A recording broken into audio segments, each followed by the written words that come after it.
Hey everyone. Okay, I want to take the next few minutes to tell you guys about nutrition because I get asked by a lot of people about my nutrition and what it is that I eat and what it is that I avoid. And people ask me what they should be looking for when they're going grocery shopping. So I want to just take a few minutes to tell you guys about my knowledge about nutrition. Of course, I don't know everything. I'm still learning something new every day, but I do a lot of research and I like to share what I find with other people, hopefully to answer their questions and help them out if they want to become healthier and more fit, if they want to lose weight and things like that.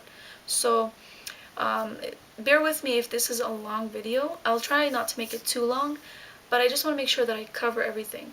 I still won't get into the specifics because that's going to be way too long.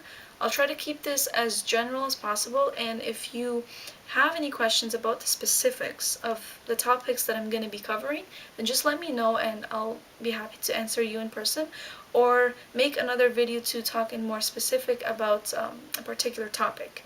So yeah, so right now I just want to give you guys a general information about what I know and what I do with my nutrition life. So first of all, my number one tip and advice for people is to, when they're buying their food, make sure you look at the ingredients in the back of your food. Do not just go by the front cover.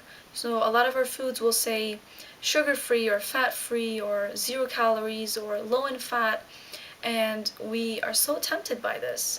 And we end up buying these foods thinking that they're the healthier options, when in fact they're not the healthier options. Um, so I suggest you take a look at the ingredients in the back of the food. And actually, when you do look at the ingredients, you're going to find that our fat-free foods or low-fat foods, for instance, they are loaded with extra added sugars, or if not sugars, then they're loaded with artificial sweeteners and artificial ingredients and chemicals and all these ridiculous, dangerous ingredients that are much worse for you and for your body than the fats found in the original food. So for instance, take low-fat peanut butter. I used to get low-fat peanut butter because I used to think it was healthier, but really it's not. And I learned that because I took a look in the back and I realized that yes, it's lower in fat, but it's loaded with sugars. I'm like, wow, the sugar content is a lot higher in this low-fat peanut butter than in the regular peanut butter. In the regular peanut butter, there's no sugar added. It's just your peanuts and your peanut butter and your fats, which are good fats for you, and that's it.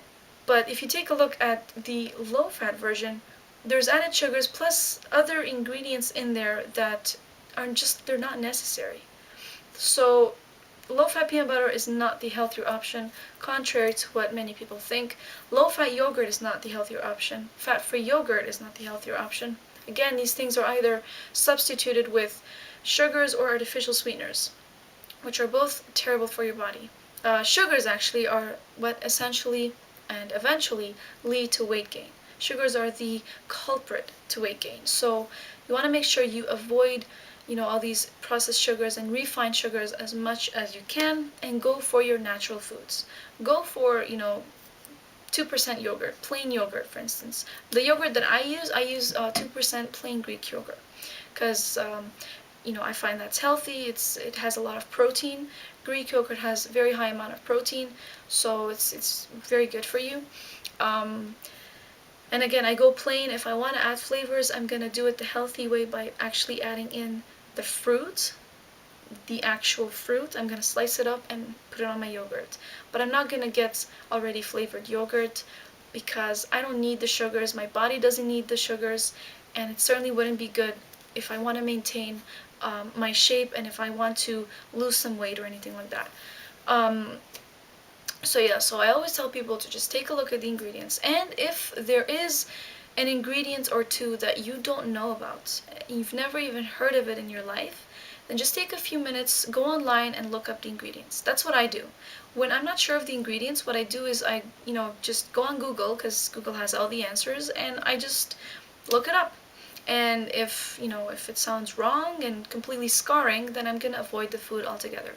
So yeah, so if you don't know, ask, look it up, research, do your body a favor, do your health a favor, and be picky with your food, and do not fall for the front cover trap. looks can be deceiving, make sure you really know what you're eating. Obviously, processed foods, avoid them. All these processed cheeses, processed meats, and all that stuff. They seem healthier again. Like processed cheese, for instance, you'll find that maybe it doesn't. It's not. It doesn't have as many calories. Doesn't have as many fats, but it's processed. So it's basically you're taking in food. You're basically taking in empty calories. And these processed foods, they're nutrition deficient. And the problem with processed foods, for that reason, is that when foods are deficient in nutrition, what's going to happen is you're going to keep eating them, and you're not going to feel full. So you're going to keep eating more and more, and you're taking in all these empty calories, and you don't feel it, but really you're taking like maybe 4,000 calories per day or 5,000 calories per day, if not more. And you feel like you didn't eat enough. And that's the problem, is that that's how weight gain happens, is you eat, but you don't think you're eating enough, or you don't think you're eating a lot, because you don't get that stuffed feeling. And so you're like, okay, yeah, I should be fine. But really, a lot of these processed foods, they're extremely high in calories, like extremely. And you don't need to be eating a lot of them. Like for instance, I can go to McDonald's and get a burger, a side of fries, and a medium-sized pop, or a small-sized pop, because the small size is pretty big. And that's not a lot of food, but the calories in it, it's like it hits over 1,000 right there. Over 1,000 calories right there. Um, but I won't feel full. I'll still be taking in the calories, I'll still be gaining the weight, but I won't be feeling full. And I'm not doing my body a favor. I'm not giving my body the nutrients that it needs to function properly. In fact, I'm destroying my organs inside, my liver and my kidneys and my heart. So I'm really not doing my body a favor in that way. So yeah, processed foods and fast foods and all these junk foods, make sure you avoid them and eat the actual foods. Like, go for the healthier substitutes. You know, you can have fun with healthy foods. You just have to be creative. You just have to, look up recipes and enjoy the process, because really healthy foods can be absolutely delicious.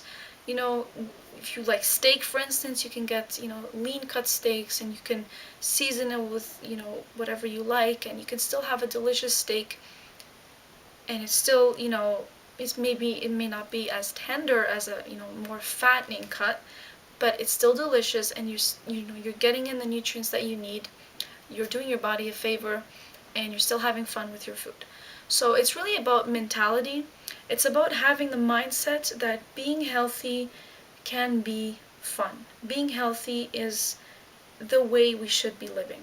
I know a lot of people, they roll their eyes and like, oh, healthy, you freak, you're lame, blah, blah, blah. I mean, I get that sometimes, even if it's just a joke, but still people have this mentality that healthy eating is just lame, it's for losers, and, well, life is too short, go out and have fun and eat and drink and indulge, and, our society is all centered around foods, and desserts and all these tempting things, and really, it might be fun temporarily, it might be fun right now, but like 10 or 20 years later, your body's not going to thank you, and you're going to regret a lot of it. If you end up with diabetes or heart disease or strokes or hypertension and all these other diseases that we could avoid if we made better choices, we're not going to be very happy with ourselves. And that's not fun. Okay, maybe we had fun 20 years ago, but we don't have fun right now, and we're not going to be having fun from here on end. And a lot of people get themselves in all these difficult situations, and they live in regret. So we should really learn from those people, stop rolling our eyes, and realize that, what, healthy living is the way to go, and it really is a big deal. I'm a health fanatic, but I don't see that that's really a bad thing. It's really important, because this is your body, and you're the only one who's in control of your body. You should treat it right, you should fuel it right. If you want to cheat, again, every now and then, it's okay, but overall you should, be living a healthy life. You owe it to your body, and if you really want a truly satisfying life, I always say it starts with nutrition, because a healthy body equals a healthy mind, equals a healthy, you know, healthy emotions, and you feel better and more satisfied with yourself overall. It's not just about how you look physically, it's also about how you feel. So yeah, so that's basically what I have to say about nutrition. And if you guys have any questions, please let me know. Again, I I can always, if I don't know an answer, I can always look it up for you, and I can tell you about it, learn more about nutrition in the process. I always like to learn more about nutrition, so please feel free to ask me, and I will see you guys in my next video. Bye.